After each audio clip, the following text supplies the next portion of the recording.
Great. Well, it is 11 o'clock, and we are going to go ahead and get started with our webinar today, Creating a Killer Content Strategy. I am Joanna, Pineda, CEO and Chief Troublemaker here at Matrix Group, and I'm joined by my friend and colleague, Carrie, Hane, who is founder and principal strategist at Tanzen Consulting at Tanzen LLC. And I'm so happy that Carrie is joining me today. Carrie and I have known each other for a long time, and she knows that at Matrix Group, we know and believe that content is a big deal, and she's an expert at content, so we finally were able to fit into her schedule this webinar talking about content. So before we get started, just a couple of housekeeping items. Everybody is muted. So if you've got a question, go into the Zoom chat, and at the end of the webinar, Russ will read the questions out to us, or Carrie and I will take a look at the questions and kind of take as many as we can. We are recording this webinar, so within the next day or two, we'll send you a link to the recording as well as to the slides. Contact information will be at the end of the slide, so if you've got follow-up questions for Carrie or for me, please be in touch. Finally, during the webinar, we're going to be on social media, just kind of, tweeting and posting highlights from the webinar. But after the webinar, if you'd like to give us a shout out, if you've got comments, please find us on Facebook, Twitter, Instagram, etc. So before we get started, many of you know who Matrix Group is, but for those of you who don't, we're a digital agency based here in Arlington, Virginia. We work almost exclusively with associations and nonprofits, trade associations, professional societies, foundations, think tanks, etc. And these organizations really hire us to help them solve four problems. They've either got some type of membership problem or challenge. They want to increase membership or reverse decline. We've got some clients that are really cruising in terms of their membership and others that are struggling.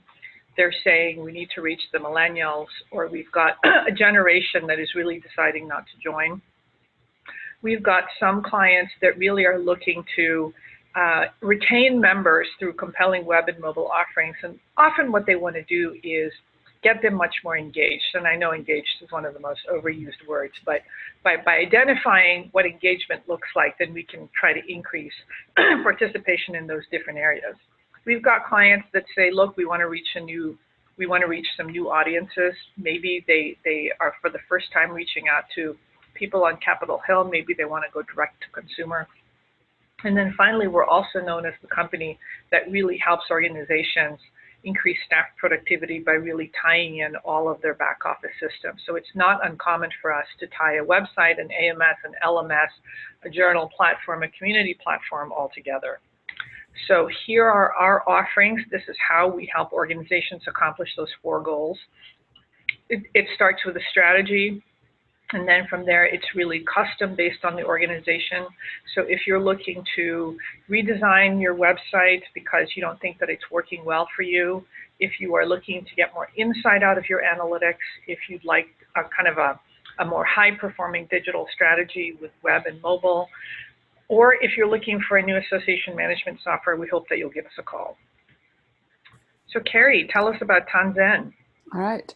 So so Tanzen is a content strategy company, and we offer training and consulting to help organizations really get control of their content chaos. But that means changing how they approach content, ultimately to improve engagement. And like you said, engagement means different things to different people. But I'm using it generally here without defining it on purpose. We believe content is the core of most organizations, and it especially associations, which in a session I did yesterday called them content machines. So content is really a key to business success, and that's why we help organizations who are ready to do things differently. We work with all kinds of organizations, associations, nonprofits, product companies, you name it, we help them. But it's the common thread is wanting to change how they do things, because what they're doing isn't working as efficiently anymore, or it's not increasing their engagement. So we work with the people, processes, and systems that produce and manage content so that they're ready for the next frontier with content strategy. Well, and I tell you, I can't stress this enough. When we're working on a project with our clients, it's often content that really derails a project. Yep. Content is delayed, content is not good enough, content just is boring, or they feel like, you know, we've got this beautiful new website or mobile app or whatever it is, but the content just isn't, you know, high performing. So it's all about the content. Yes. So we're going to Carrie, solve those problems today for everyone. And in an hour, we're going to solve all your problems. Or at least give you an idea of what this thing is that we call content strategy, and how to create one for your organization, and talk about some organizations that have done it and how it's helping them. And then how you can do it with a few steps to get something going wherever you are. And I mean that in all senses of it, where whatever your position is, whatever organization you're at, whatever you want to accomplish, you can do something. Many organizations, you're probably attending this webinar because you're struggling with content in some way, or you'd like to take your content to the next level. But in case you need some stats, here's some good ones. 6% higher conversion rate than traditional marketing efforts through effective content. 82% of customers have a more positive outlook on a company after reading custom content. 70% of customers feel closer to a business after engaging with their content, and 87% of content writers are still struggling to produce material that engages their buyers. And if you think about it, it's really content that drives us in. It's content that feeds Google, that drives us to a specific website. It's content that we read to know about what an organization is doing. It's content that we engage with that helps us make the decision to buy, register, etc. Right. So, you know, I think, Carrie, everyone says content strategy, I need one, or I have one. But you've got some very, very specific notions about what is a content strategy. Yeah, so a content strategy really is a roadmap for planning, creating, delivering, and governing your content. It's something that I used to, and many other content strategists and people who worked in this area, we created a document at some point and expected people to follow it. And it was really big, but just like most documents that are 30 pages long, no one reads them, and they end up gathering dust in a drawer. So now I think about it as more a series of artifacts or documentation that all, when put together, is the roadmap. And it's not something that you set it and forget it. Just like if you were going on a road trip, there might be delays, there might be something at the side of the road you want to stop and see, and that's okay. And content strategy allows you to do that. You still know where your destination is and the general plan for getting there, but it allows you to take some detours if you need to. And that is a little bit different than what content strategy is. So you can have a content strategy, which is that roadmap, or you can do content strategy or practice content strategy. So it's not just something you have, it's something you do. And that's the part that I think gets lost. Some people say, well, we don't have a content strategy, so I can't do it. And that's totally wrong. You can be doing content strategy every day of your life, even if you don't have one, because it's a lot harder to have a content strategy because that involves a lot of work, a lot of change management, a lot of executive buy-in. But you can, as whatever your role is as a practitioner, you can do things that are part of the content strategy toolkit, like audits or content design or any number of other things. So it's good to not get the two things confused. You can do something, you can do content strategy without having it. And Carrie, would you say that if you just can't get the organizational buy-in to really develop this high-level content strategy, you should at least be doing it? I mean, so how does that work? Yes. In fact, that's what I've done most of my career. When I was at associations, I've worked in-house at several associations over the last 20 years, and I practiced content strategy without ever having one. And that made our website better. That helped improve membership recruitment and retention because I worked as the web director with the membership team, things like that. So there's lots of ways to do that. And the other thing I just want to mention is not only am I getting this information from my own experience, but I've also been working with ASAE Foundation to, we've just finished a research study about what is happening in content strategy in associations. And we're putting together the final report now, and we'll be releasing that in the next couple months. We're still writing. So that is something to watch for. And it really shows that this is what's happening across associations around the country and really around the world. We focus obviously on the US as ASAE does. But so there's people doing this all over the place without having it. But to really advance and become a mature practice, you need to have a content strategy. So why is it so? Yeah. Go ahead. So you want to do this. It's better to have a content strategy because that is what really helps you get the right information to the right people at the right time. One of the misnomers I hear a lot is that content strategy is writing, but it's not. Writing is the output of content strategy. So, and you don't just want to write well, you want to create the right content in the way that the people you're trying to reach find useful and usable.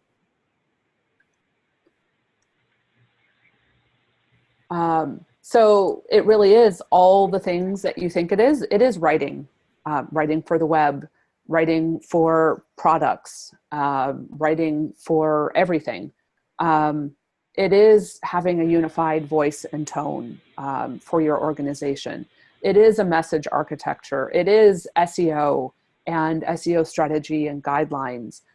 It is editorial guidance so that you're using phone numbers the same way. You know if your company uses Oxford commas, all of that stuff. It is part of the style guide. How are you presenting all of this content that you're publishing? And it is figuring out how to manage it all through governance and ongoing maintenance. But it's so much more than that. It is. And Carrie, let me just say one thing here. I'm looking at this list and I'm thinking about how often people kind of confuse a content strategy with the schedule for the content. But in looking at this list, I'm thinking about things that our creative director has said to me, which is we avoid jargon in our website because Matrix Group is never jargony. And I was thinking about the slides today, and you probably noticed in the last 10 minutes before the presentation that I changed all the bullets to green because our bullets are always green. and our font is always Proxima Nova. So there are obviously small elements of the content strategy, but I think what it does is it really presents kind of a unified voice and presentation. Yes. Yeah. So it does that. And those are all the things you see, right? But there's all the things that go on behind the scenes that are also part of content strategy. Having a model so that you're creating content that can be reused and personalized. That's just a huge, huge thing as we move into the third decade of the 21st century. People want personalization, they expect it. And so you've got to approach content differently. Content strategists guide the CMS structure because what is the first word in CMS? Content. It's a content management system is a tool that helps you manage your content. It's not an end on itself, in and of itself. We help define the workflow. You know, a press release goes through a different set of editorial standards and review than a blog post or an event announcement. So we work through all of that editorial flow and how to get it published and where to publish it, and who's responsible for all of that. And I feel often like a translator because I'm in the center. The content is the hub of everything. And so I, or whoever's in charge of content strategy, has to go between all these different teams, the executives, the various stakeholders, the design team, the development team, the marketing team, the social media team, whoever else is involved in creating and publishing content. And it's also providing metadata guidance. And metadata isn't just keywords. It's taxonomy and it's schema.org or whatever standards you're using on the back end so that content can be machine readable and reused and all of this stuff. So this is all stuff that's also helps you produce good content and maintain it so that it stays efficient and effective. You know, Carrie, I'm thinking about a meeting that I'm going to have this afternoon with a client where we are working on their content strategy and their content management system specifications. And we're starting with content first and saying, what is it that you want the content to do? Because that defines the fields that we're going to put into the system. Even if they don't have that content currently, there's different ways that they want the content to behave. Yep. So in one particular instance, they said, you know, we've never had authors in our blogs, but, you know, the authors in our blogs really would like a way to have their blogs kind of be pulled out, attached to their bio, you know, et cetera. And so that's really guiding the structure and the implementation guided by content. So I think that's what you're talking about. Yep, exactly. So what does having a content strategy do for you? Like I said, it makes you more efficient in your management of the content. You have to manage your content. You can't just keep publishing it, or this is what happens. You end up with the same thing over and over, and you might do a redesign this year, and in 2 years, people will say the same things again. I can't find anything on the website because the content hasn't been managed. And when it's not managed, it's not effective. So content strategy will improve the effectiveness of your website or any other channel where you publish content. And usually effectiveness translates to engagement in whatever way you define that, whether it's buying or commenting or sharing with whoever your target audience is. And you need to decide that ahead of time, and we'll talk about that as we go along today. You'll spend less time on creating and maintaining content because you'll only be producing the things that matter and things that are valuable and useful to your audience. Your messaging will be consistent across all of the different channels. This is actually a really, really big problem. The bigger your organization gets, the more inconsistent the messaging tends to be because so many people are publishing content. You can be found. Findability, whether it's through search engines like Google or on the site itself. Once someone gets to the site, can they find the information they're looking for? And ultimately, in the end, you will have fewer web redesigns, which really no one likes.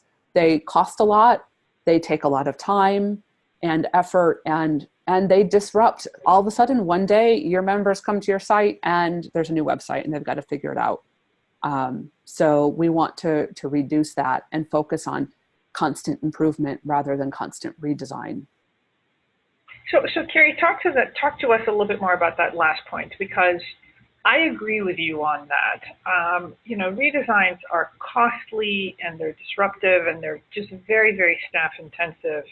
And often it becomes a proxy for having conversations about the kind of content that we should be putting on the new site. But if they could have that conversation now and on an ongoing basis, perhaps it reduces these big redesigns. Is that what you're saying? Yeah. So starting with content and knowing that why you're doing what you're doing, and what works for people, and then also putting measurements in place, like, that why are you doing this? How do we know it's working?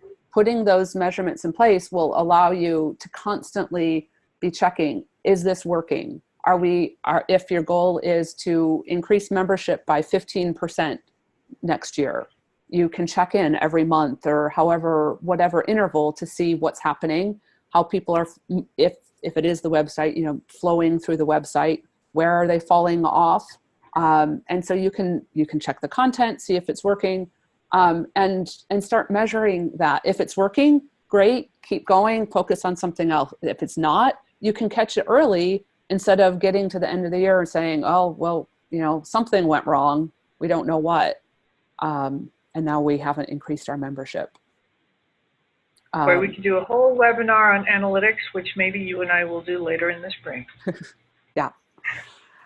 So Carrie, you say that it all starts with a content strategy statement. And so talk to us about that. Yeah, so a few years ago, I learned about this great tool to create what has variously been called a compass for the content, or guardrails for your website. That is a really simple but not easy way to define your content strategy. If you could do nothing else, doing this will really, really help you. And we're going to show you in a minute what this looks like, because this why it's so simple. But it really is just literally one sentence that says what you're trying to do with your content, who you're trying to do it for, and why. What are the goals? And mapping all of that together makes things measurable and performance oriented. But while keeping things flexible, it's not saying we're going to publish blog posts. It will tell us what kind of, not what type of content, but what kind of content. Is it fanciful? It all depends on your audience. So let's take a look at that statement. So you can see this is pretty simple, and it looks familiar if you've done Mad Libs before. I love it. Only we're not making funny statements, although that can be fun. You want to use real words that would make sense in a sentence. So the first set of blanks are adjectives. So your website or your organization offers what kind of content. Use some adjectives to define it. And also, each of these blanks are a suggested number. You could have one here, one adjective, 2, 3. I wouldn't have too many. I usually have 2 or 3 when I do these with clients. And then what are you trying to accomplish? What is that website or your organization trying to accomplish? Do you have 1 goal, 2 goals? Again, I wouldn't say more than 3. By making the audience. Who are your audiences? And can you spell audience right? I've just realized I have a typo in there. And how do you want them to feel? And that's really a key thing. We talk a lot about empathy. And so you got to understand how people should feel when they come in contact with your audience or with your content. But you, as a business, want them to do something, and they probably want to do something. So what are those actions that you want them to take?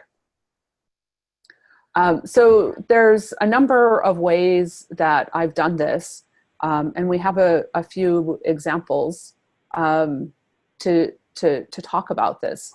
So this first example, the greenish, bluish, aqua words are the blanks actually that we filled in. So this is for an association's for-profit arm. So they deal with people who want to feel empowered and respected and valued, because the job that they do, they don't always feel like that. So we went through this. The way we did this one is ahead of time, I sent out a form to the stakeholders for this organization and collected their inputs for each of those blanks. And then I put together a draft statement, and then we all got together in a room and talked about it. It took about an hour to get to this, and really talking about, in this case, talking about the definition of relevant and resonant, because of course you want it to be relevant, but what did that mean for the organization? And building trust and loyalty was really important to them. And it was kind of hard to figure out what the action was. Of course, they wanted them to buy things from their partners, but those member discount programs are kind of hard to quantify. So it was being part of the organization, and sharing that information is what we decided the actions were. So again, this looks really simple, but it never is an easy process, because each of these words means specific things. So that's why it takes a little bit of time to do this. And you never want to do this by yourself, because it's too important for one person to decide. Carrie, I love this, because when I saw this, I thought, wow, this would be very relevant to a couple of my professional society clients, but not necessarily for my trade association clients. So you can see how, depending on the organization, their goals or audiences, there really isn't one size fits all. So like all of these words look very intentional to me: feel empowered, respected, and valued. You see that with certain professions, like you said, where the members don't feel valued necessarily. And then this recommend this to their peers is so powerful, because that tells me that they've got some insight into how they get membership. Mm-hmm. So you've got another example. Yeah, so this one is for a government website. So it's not an association, but you can see, but we have the same discussions about what does reliable and relevant mean. And we started off with timely was one of the words. And we decided that in this case, they were often, because it's a government agency, they publish reports about data that's 2 years old. So timely didn't really make sense, but that if it's published today about 2016 numbers, that's still relevant and reliable. So it took us a while. The way we did this one was we had a workshop. We got all the stakeholders in a room, and we did sticky notes for each of the adjectives, and then put them all together to come up with this statement. The other thing, we had a really hard time. I know I had to redact the audiences as well, but just defining their audience in this case was a bit difficult, because especially, and the government, I think, has a hard time with this, because they want to be everything to everybody, but they're not.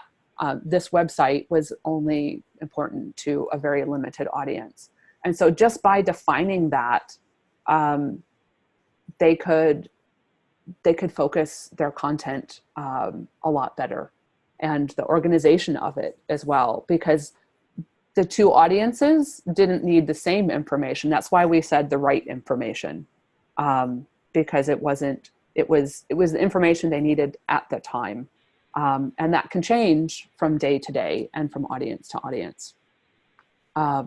And again, the actions, it's the government. We're not going to ask them to buy anything. They just need to use this information, but they could do it to take positive steps and protect children and improve their profession.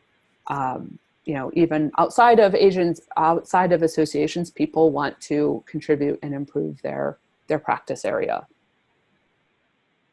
Carrie, does it get contentious sometimes when organizations are working on this? I bet it can be. I haven't had contention. There's definitely a lot of discussion and thinking. There's a bit of silence as you're working on this, to let people process and think and speak intentionally and ask questions of each other. I find that people take this really seriously, but also, yeah, because it opens up so much more for them than just the statement or just the project they're working on at the time. So it really makes them think about why they're doing what they're doing. And it's really powerful.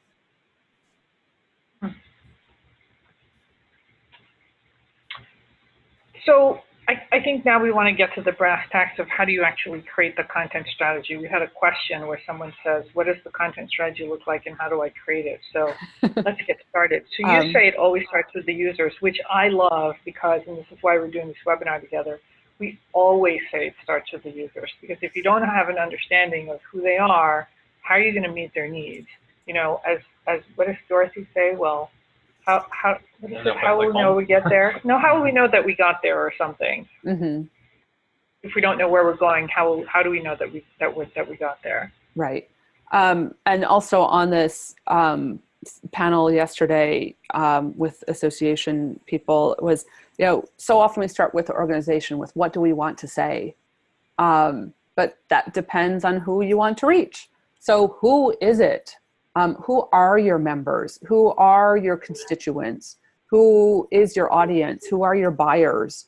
You have to identify them, and you have to prioritize them.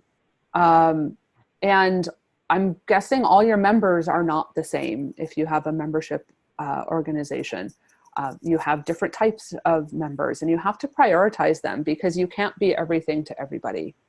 And so you have to think like a business. That was the other thing that comes up regularly when talking to associations, is nonprofit is a tax status, not a business model. So you have to think about that. You are in it for the members. You want to serve the members, but you have to have income to do that. So who are they? What do they want? And how do they want it? Do they want blog posts? Do they want podcasts? Do they want videos? Oh my gosh, the discussions about video. You know what? My mom doesn't want a video, but my kid sure does. Which one of those is your audience? And you can't just say, well, you know, use the grandma test or whatever, or the mom test or the kindergartner test. Which one of those people, if any of them, are your audience?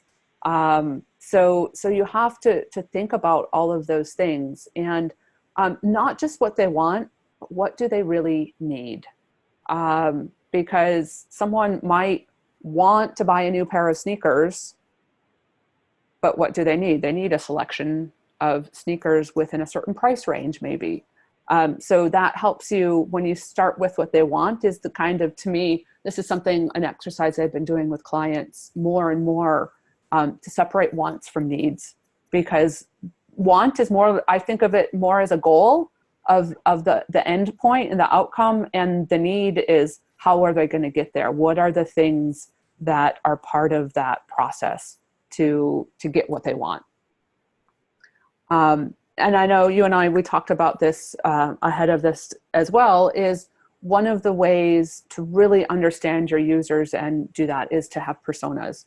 You don't have to have them to understand your user, but they are, if you do them well, and you're not just talking about how old they are and where they live and if they like to have cereal for breakfast.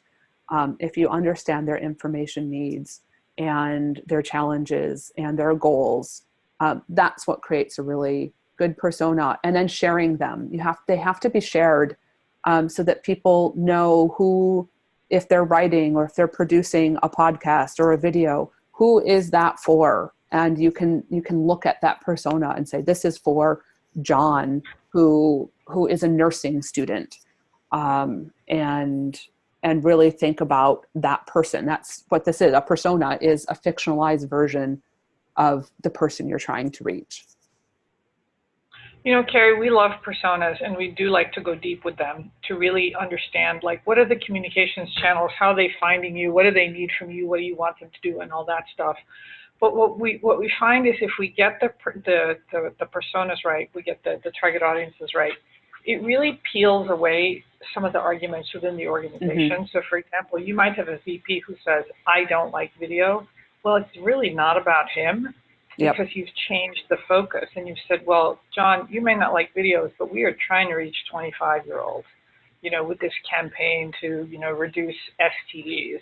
And video is going to be the way to do it. And you may not like video, but they consume video like there's no tomorrow. So that, like, the answer is clear. Right. Yep. It takes out the opinion and makes things user focused, which is what works. Right. So the next step is to design the content to meet the need, right?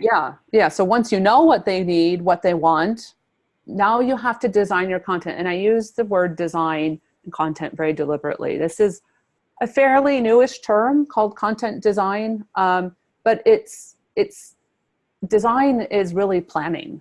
It's not just visual design. Design with a big D is a plan, a deliberate plan for doing something and creating something. So you need to design your content with those audience needs in mind. And I find it that I find it easier to think about what questions they have, and kind of use scenarios or user stories if people are familiar with user stories that put things into perspective based on who the person is and what they want to accomplish. So you can do that, and part of that is that decision to figure out what medium is needed, or media. Maybe it is written content plus video, or written content plus images. You know, images need to help tell the story, not just provide visual interest. In fact, when they provide just visual interest, they usually go horribly wrong. They need to tell the story, infographics, pictures from your annual meeting so people can see who's there and know that they will fit in if they haven't attended before. And so that needs to be part of that. And you might have an audience. We have pretty much at this point 4 generations in the workforce, and how they interact with and consume content changes from generation to generation, from profession to profession, and then you have different challenges. Some people have low vision, some people are deaf, some people need special equipment to use a computer. So you have all these things. How you need to serve all of those people, and so you might need to think about producing things in multiple ways so that you can reach everyone in your audience that you're trying to reach. But if you don't know who those people are, how do you know how to produce it? So Carrie, it sounds like what you're saying is today, because we've got such diverse audiences, that you really need in your content toolbox all these mediums. Yeah. So it can't just be a website that's just text. You're going to have to incorporate video, podcast, images. And I agree with you. I think that if you want to have high impact content, you've got to reach people the way they want to be reached, the way they prefer to be reached. So it's not an option anymore to just have text. Yeah, and I think the other important thing is, again, going back to the audience, you know, people often, we have to do a podcast or we have to do a blog because everybody else is doing it. Okay, that's fine for everybody else, but is that how your audience wants to get that? And do you have the resources to continue producing that? I've had, a blog is a good idea for a lot of organizations. I've had several clients say, we do not have the resources to regularly produce blog posts. And I said, then don't do them. Not everyone has the staff or the resources to post regularly on Twitter or any of the other social channels. Then don't be there. It's better to not be someplace than to be someplace really poorly, because then when someone finds you, they think that you're not engaged. And that might be the last thing that you're not, but you're not there, and that's where they are. So just make those decisions very deliberately.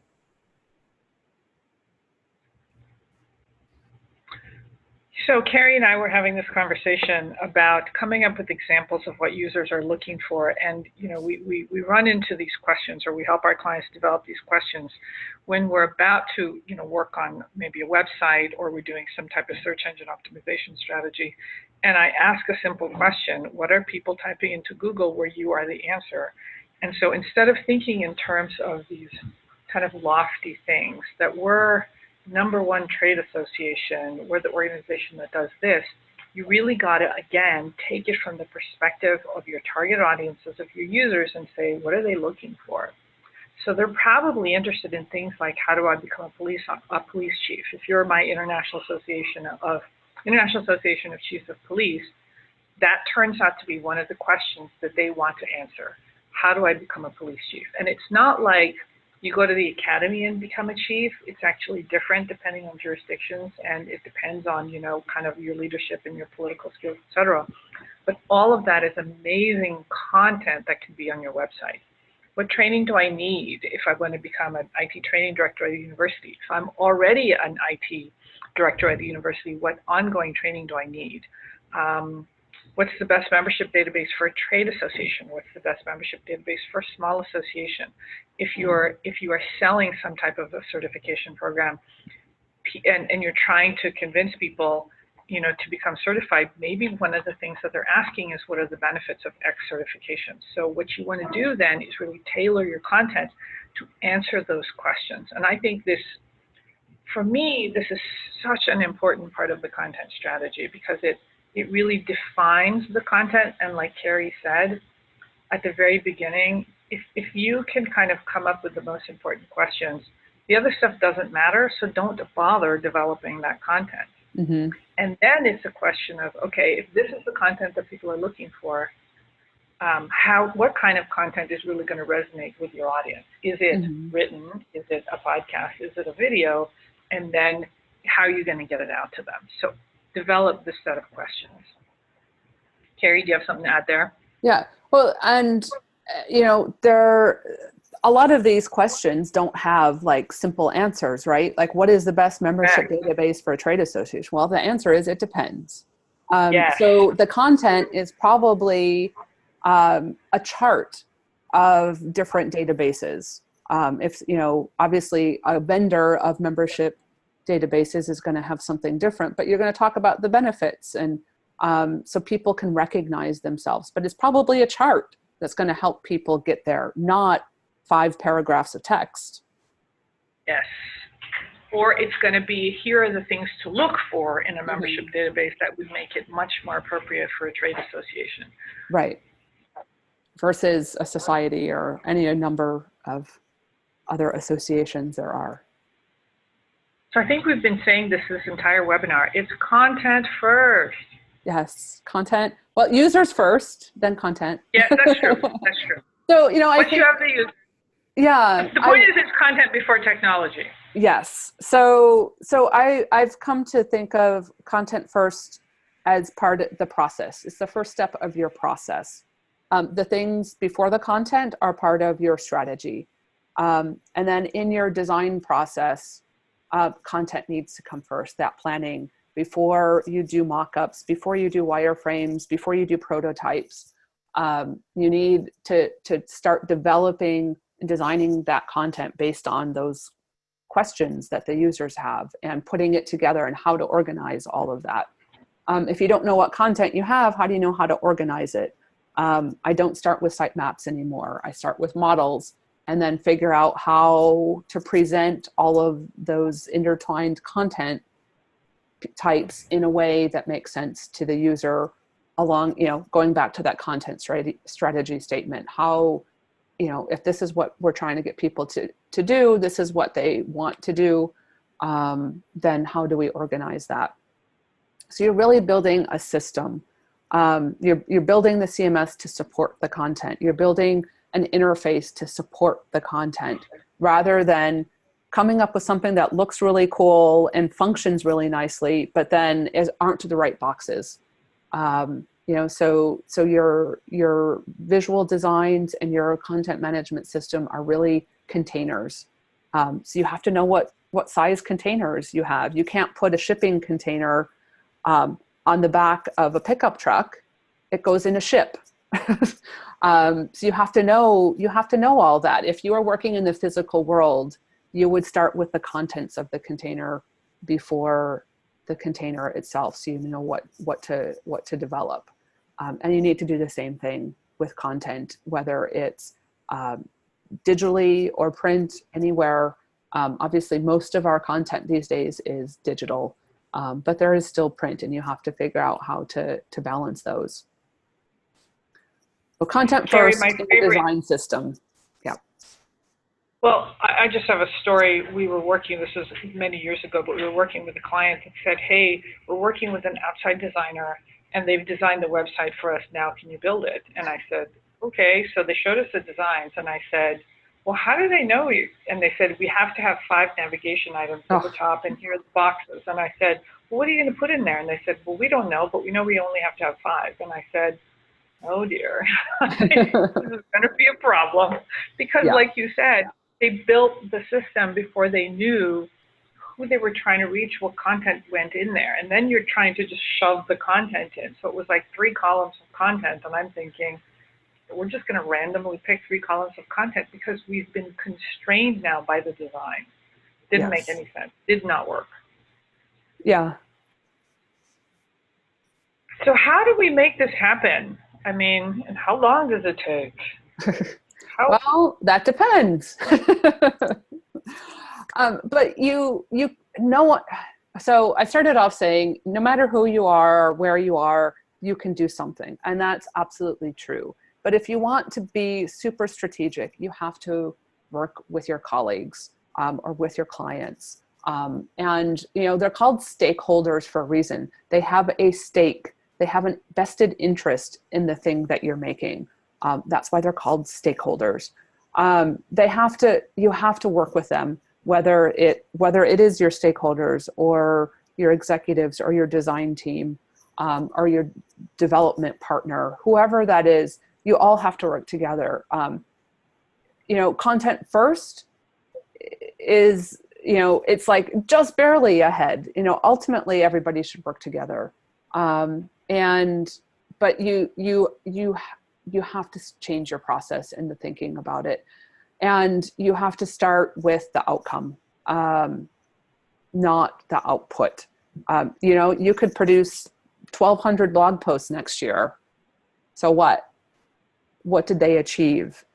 Could you have achieved the same thing with 5 blog posts or 12 blog posts?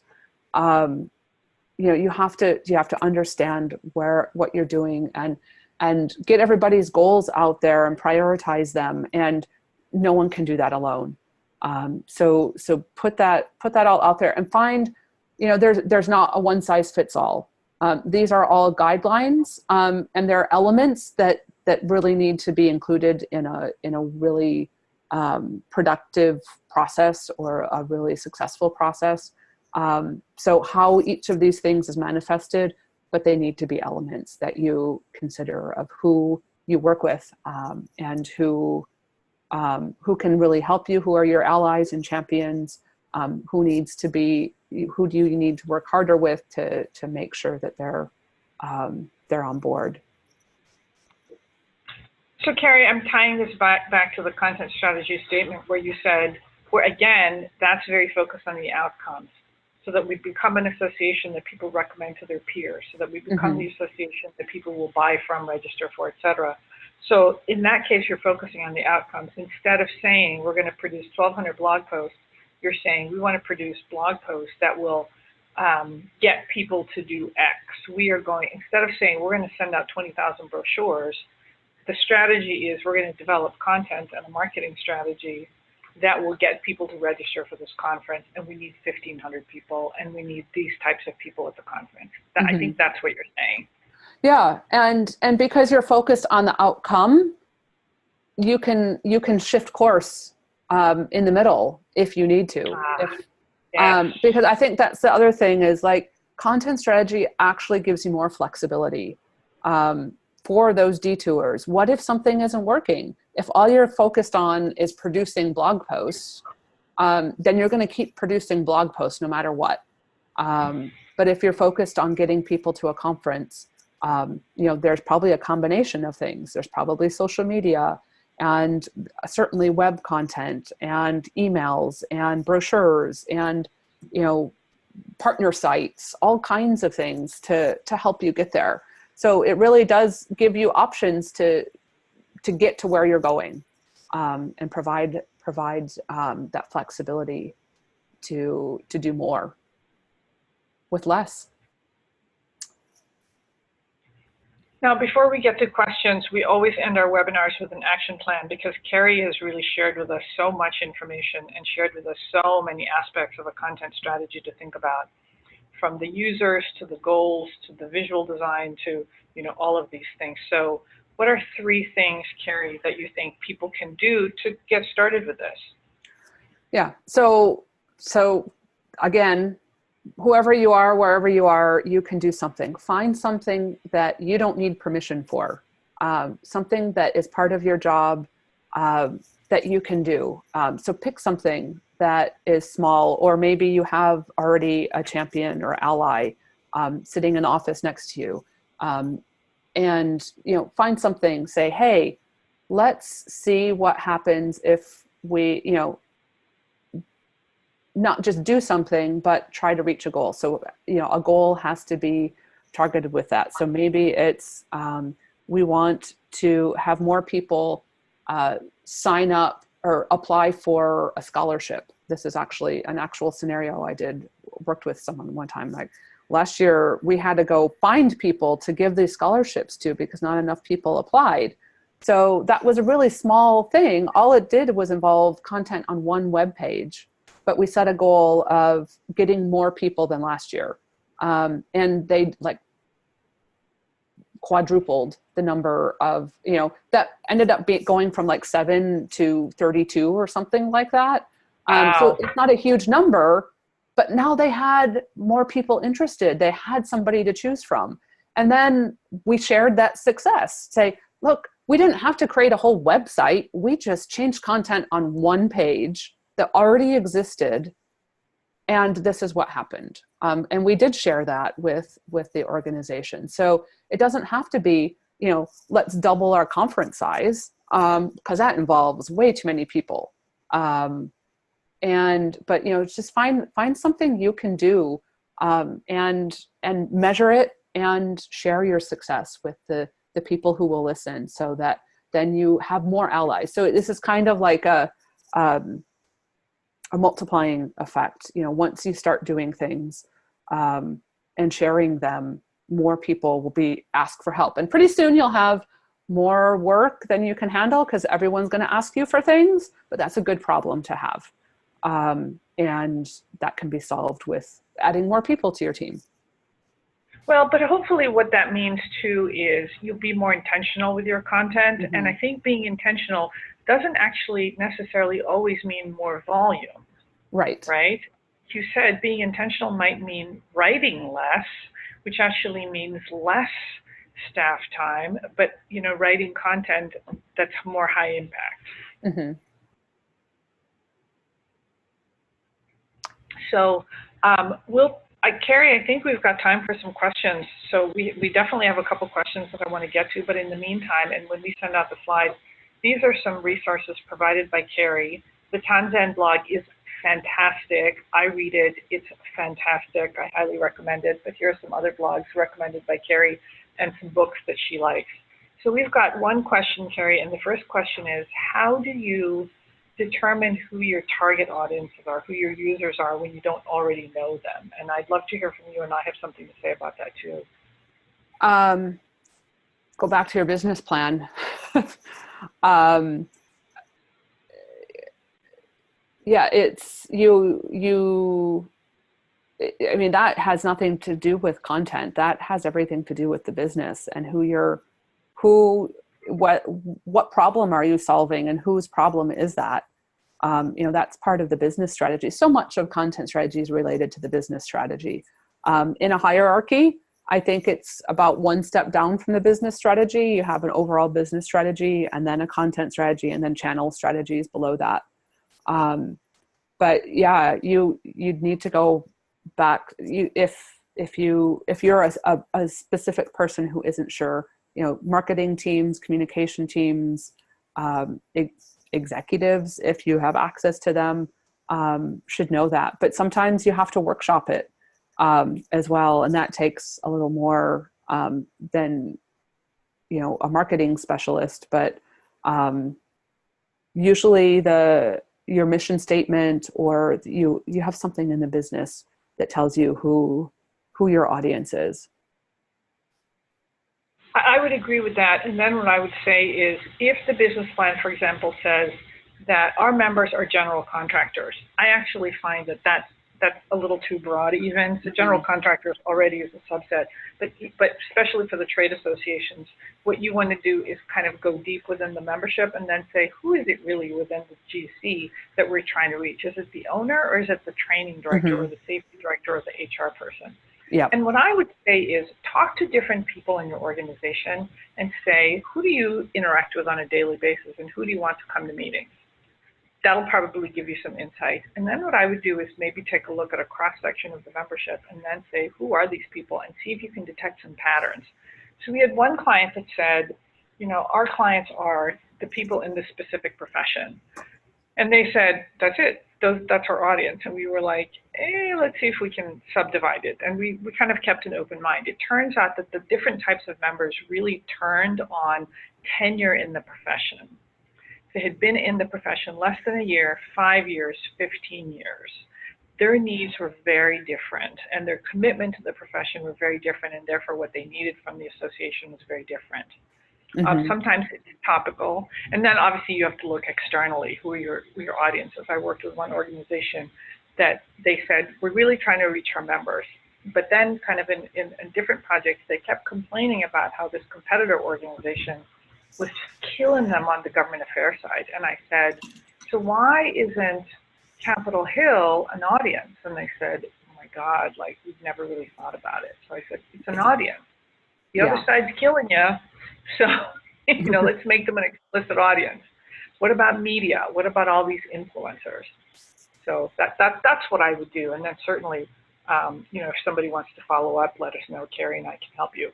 We have another question.